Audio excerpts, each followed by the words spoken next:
Hi guys. How y'all doing today? I hope you're all doing well. I am excited to bring this video to you today. It's a continuation talking about our time management series. Today we will have some repeats of information, but I do believe it's worth stating again, especially for those of you who might not have caught the whole series. So if you have and you are, then some of these tips and tricks you're already going to have heard, but I do believe they definitely deserve restating.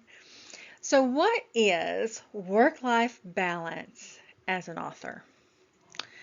That is the question. Think of balance as an investment in your creativity and your productivity. When you are balancing writing life, it's not really about compromising on your passion, it's about enhancing it. It's always that wanting to bring it to the next level. But when we neglect our personal time, our writing can suffer. And the balance leads to more inspired and sustainable creativity. It is essential for us, especially as creatives, to recharge and experience life outside our little writing hovels to give fresh perspective and energy to our work. And remember, a well-rounded life fuels great writing. It's all about finding harmony between the words we craft and the world we live in. So keep all those things in mind as we're moving through this process and as you write in your daily life, trying to find that balance. The first thing we need to look at is we need to be able to recognize burnout. Burnout, you are going to have decreased motivation, chronic fatigue, irritability. You're going to have creative blocks and diminished accomplishments. With your decreased motivation, you no longer feel enthusiastic about your writing, or you struggle to write during your writing sessions where before you were really excited about it. And a caveat to chronic fatigue. If you are suffering from chronic fatigue, I am not a doctor. And chronic fatigue is a symptom of some very serious diseases. So if this is something you're struggling with, I encourage you to go to your doctor, your primary care physician, and have a conversation with them about your chronic fatigue. In regards to just writing, you just get tired and you walk away from your desk. It's a persistent tiredness or exhaustion that isn't alleviated by rest. When you rest and you come back, your writing and your concentration still don't come back into your writing time. Irritability and frustration. Again, this can also be something to do with your health. So speak to your primary care physician about it. When you are really irritable or you have frustration, it can be low blood sugar. It can be a caveat of physical ailments. So again, if this is something that's happening to you, speak to your doctor. But it's just where those small setbacks or challenges in your writing process just kind of it causes this disappropriation of your feelings and emotions and an outburst about something that just isn't that big of a deal. But because you're so irritable and you're so frustrated in your own writing process, that's where this comes into play. Creative blocks. We've all had writing blocks. They happen. When you encounter persistent difficulties in generating ideas, or maintaining a flow of writing and you feel stuck, more often than not, you are in a major writing block. So some of these next tips and tricks are going to help you have ways of coming over those. Because all of those four things that we just talked about is going to give you a feeling of diminished accomplishments. You're going to feel a sense of ineffectiveness in your lack of achievement in your writing. You're going to doubt your abilities as an author, and you're going to question the value of your work. When you are burnt out, you are really, I hate to say this, but you're not even good to yourself. When you're burnt out, you are just tired. And sometimes when you are to that point, that is when you have to just walk away for a little while, reevaluate, and replan. So, what can we do to alleviate these things? One of the first things we can do is to set boundaries. We've talked about this before, but communication is key. Clearly inform your family, your friends, your colleagues of your writing schedule, and you set that expectation, and that will help minimize interruptions during your dedicated writing time. Designate a writing space for yourself. If you establish a specific area for your writing that's off limit to all other non-writing activities, this is only where you go to write. This physical boundary will help you mentally separate your writing time from your personal time. I showed you guys how to do this in one of the prior videos. I will link it below, but use time blocking. In your daily schedule, allocate specific blocks of time to writing and personal activities. This is going to ensure that both your writing goals and your personal needs are met and you have that balance. Set available hours, okay? I want you to define specific times when you're available for social engagements, family time, work calls, and times when you're not, to prevent overlap with your writing time. And again, you need to communicate that availability to those around you. You can also implement tech boundaries. You can use the settings on your phone to the do not disturb, and you can use those app blockers to prevent social media distractions. I sometimes will only bring up my Word and not bring up anything else on my computer when I sit down to write. That part of it is really up to you and what your comfort level is with turning off your phone. I know some of you with small children who are at school, that's not an option. You have to leave that on.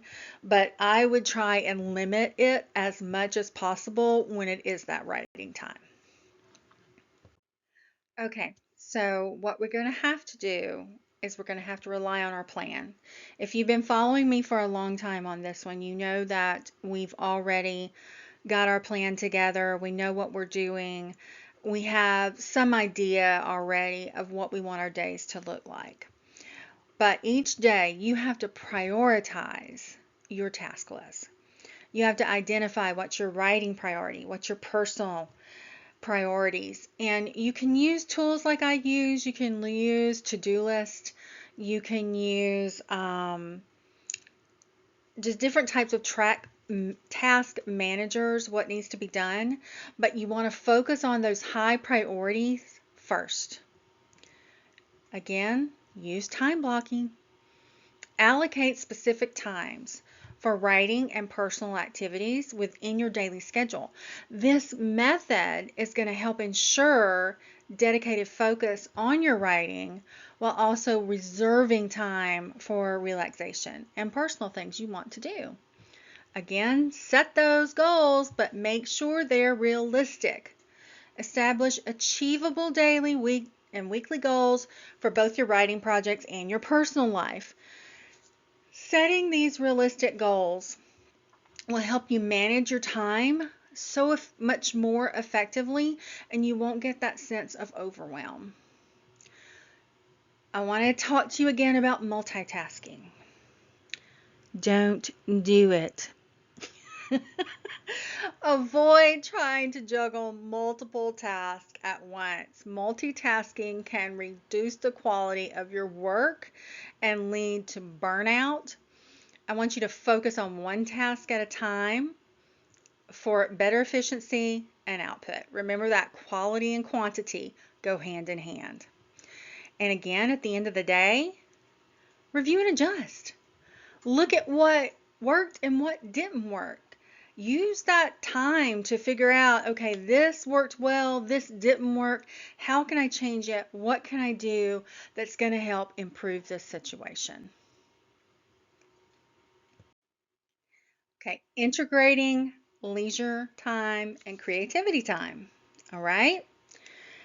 Scheduling downtime is very important.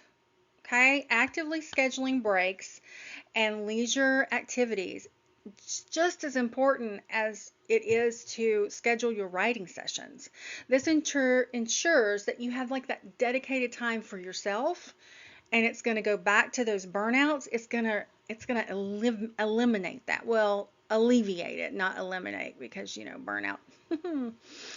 Another way is to diversify your interest. Find and engage in a hobby or an activity that's totally unrelated to your writing. And this way, it's going to stimulate different parts of your brain.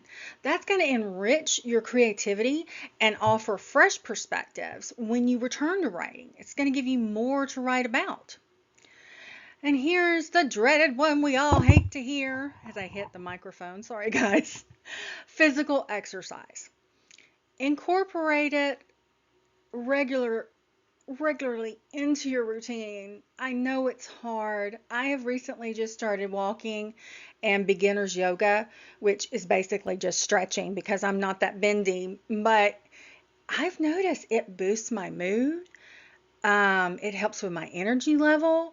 It gives me a lot of mental clarity before I begin writing. So I encourage you to try it, even if exercise is something you don't like. Mindfulness and relaxation, and we're going to talk about this going on into the next slide as well, but practice mindfulness and meditation or relaxation techniques to clear your mind. It's going to reduce your stress, and it's going to enhance your focus and your creativity in your writing sessions when you do that. Social connections are so important when you're integrating leisure and creativity. Make time for your friends and family. Don't push yourself to always be stuck at your writing desk writing, because social interactions can provide so much emotional support. It can reduce stress. And again, it's going to offer you new experiences, and it's going to give you ideas to fuel your writing. So, okay, now with mindfulness and well-being. Mindfulness practices can significantly enhance a writer's ability to integrate creativity and promote a balance and fulfilling life. And here's some reasons why. It's going to enhance your focus and your clarity. Mindfulness helps center your mind. It reduces those scattered thoughts, and it enhances your concentration. And for writers, the heightened sense of focus can lead to like more clear, more coherent, and more creative writing. And those are really three important C's when it comes to writing, guys. Clear, coherent, creative. So it can really be helpful. Also, the mindfulness and the relaxation and thinking about your own well-being, your mental health, it is a stress reducer.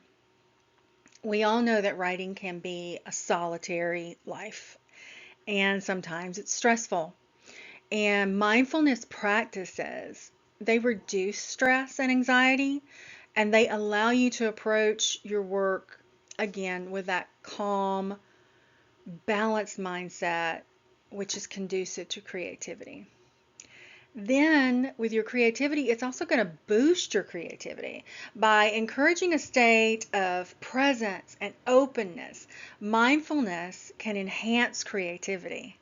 It's going to allow you to observe your surroundings and experience and have internal thoughts more keenly. It's going to provide a richer palette of ideas for your inspiration in your work. Emotional equilibrium. Say that 10 times real fast. Mindfulness fosters emotional stability and resilience. For writers, managing emotions effectively means less time to feeling lost and overwhelmed, and more time spent on being productive and being able to create not only quantity but quality writing. And mindful breaks. Now, this is just something I have started doing with when we do our 25-minute sprints and we have that 5-minute break. When I'm not leading sprints myself, I have integrated a mindfulness exercise. And I may do this during our sprints. You guys let me know if that's something you're interested in. Just comment down below during our live sprints when we do our 5-minute breaks, if maybe we want to take one of them. And I will lead you guys through a mindful exercise that helps me. It rejuvenates my mind and keeps those creative juices flowing. And it can really, I don't want to overstate it, but it can transform your writing.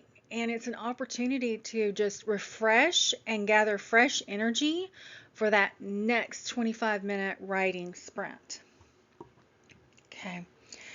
And by embedding mindfulness into your routine, you're not only going to increase your creative output, but you're also going to just improve your overall mental health and your well-being and just make your journey more enjoyable and have that joy in your writing. Okay, the role of support systems. Okay, I know we've talked about it, but it's so important to get that feedback and growth. The two go hand in hand. Having a supportive community that provides constructive feedback helps you improve your craft. If you can share your work with a trusted group of people, that can lead to valuable insights, and it's going to encourage not only personal growth, but it'll create personal growth within your writing life. So having those two things, having that community, it gives you that push sometimes to look at your own work and go, okay, yeah, I could be doing that better. And also, the role of a support system is to give you accountability. Having a network of fellow authors and having those regular check-ins or the writing groups will motivate you to stick to your goals. It helps you maintain the balance between your writing diligently and taking necessary breaks because you've got a whole group of people behind you who are going to remind you, hey, you've been writing all day today. Have you had a break? Have you had lunch? Because when you form that sorority and fraternity of writers around you, that's when you are going to really feel the support system kick in. It also gives you emotional support because, like I stated before, it can be really solitary being a writer. We do everything alone except for when we do our sprints sometimes together. And you have a lot of emotional roller coaster time being a writer. So a supportive community, it can offer just empathy and understanding and encouragement during both, the highs and the lows. And it's going to help you maintain that emotional well-being, not only as a writer, but as a person. Also, with your support system, resource sharing. I know some of the most important things I have learned have been through my community and not a book or a class I've taken. A network can be a valuable resource pool. They can offer you advice on things like time management, productivity tools, wellness strategies, and when you're learning from others' experiences, it's going to enhance your approach to balancing your writing and balancing your personal life. It also is going to give you a social interaction other than I know I'm encouraging you to, make time for family and friends, but also make time for that social interaction online. Again, writers work in isolation, and it can lead to huge feelings of loneliness. Engaging in a community provides like a social interaction, and it will reduce the sense of isolation, and it kind of offers you a healthy counterbalance to the solitary nature of writing. All right, let's move on to the next slide. Okay, define tips for today. Okay, tip number 1, define work hours. I want you to establish times for your writing and stick to them like you would a traditional job. This is going to create a routine, and it will help you separate your work time from your personal time. Again, we're trying to find that balance. Communicate boundaries clearly. We've talked about how important communication is. I used to have to put it up on a calendar in the kitchen. I don't have to do that anymore. But if you clearly communicate your writing schedule to your friends and your family so they know when you're not available, it will alleviate a lot of those interruptions. Also, the third thing I want you to do is prioritize your self-care. Schedule regular self-care activities, just as you would work tasks, whether it's exercising or reading or a hobby. Those activities are crucial for your mental health and for creativity. So prioritize your health care. Fourth, learn to say no. And we've talked about this so many times. I have become really good at saying no. It's okay to turn down requests or invitations if they interfere with your writing time or your personal time.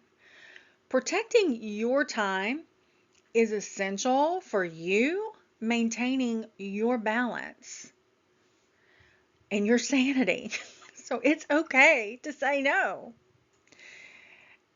And lastly, reevaluate your balance. Take time every week to assess how you're balancing writing time with your personal life and adjust it as needed to ensure that both of your areas are getting the attention they deserve, because they both deserve to be in balance. And now, okay, 5 thoughts I want to leave you with today. I want you to think about integrating micro breaks into your writing sessions. These are just really quick breaks. It can be used for a stretch, a walk, one of the mindfulness exercises that we just talked about, and all of that will aid in your rejuvenation and sustain productivity. So it's going to help the quality and the quantity, always keeping those in balance. If you adopt a transition ritual, what that is between your personal time and your writing time, you do something special that signifies, okay, this is my writing time. It could be a cup of tea. It could be listening to a song. It could be lighting a specific candle that signals your brain that it's time to switch modes. It's a way to just clearly delineate work from relaxation. Utilize technology mindfully. Use technology to support the balance by using it to set reminders to take breaks. My water bottle's in the way. Sorry, guys. Using apps that promote focus. Employing digital tools and track those plans. You're doing all that, and it's going to help you be more effective. But also, remember the importance I beg you, remember the importance of unplugging regularly to disconnect from digital distractions. That is so important. And I promise you, it's okay to do it. It's okay to have a digital detox and to walk away sometimes. And sometimes you need to. Again, with the support, I think it's really important that you look for that support. Having a supportive community that values and respects balance is so important. And I know I have found that with Heart Breathings, the group that Sarah Cannon has created, and with my group, my Whiskeys. Um, they are the first people to come to my aid and share insight and strategies for maintaining balance and providing support and accountability. And last but not least, embrace flexibility. Okay? It's okay to wake up and listen to your body and your mind and say, hey, I've got to adapt my schedule today. I can't.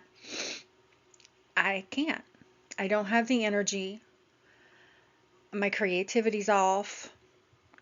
My family has some unforeseen commitment. Embracing the flexibility is going to foster a more enjoyable writing experience for you. And that's what we want to create. We want to create a space where you write that is joyful. Okay, so guys, I have loved bringing this series to you. We have one more in the series for next week. I'm hoping I can get it filmed next week. I'm in the middle of final edits for book 2 of my own series. The Ledger's the first book. If you haven't read it, link tree down below will get you there to get you a copy. Book 2, The Stolen. The Replica. The Replica is book 2. It will be out, we hope, on 4/4/2024, just because that's cool. But it might be 4/11/2024, which we're having just some formatting and not controversy, but trying to figure it out with the publisher. So I'm excited about that.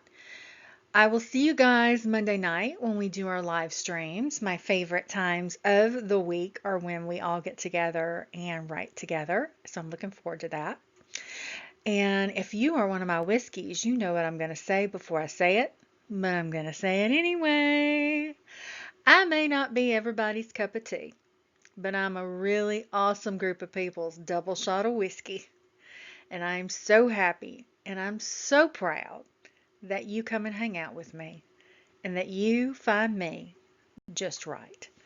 I love you guys. I hope you have a great weekend, and I will see you Monday night, 8 p.m. Eastern.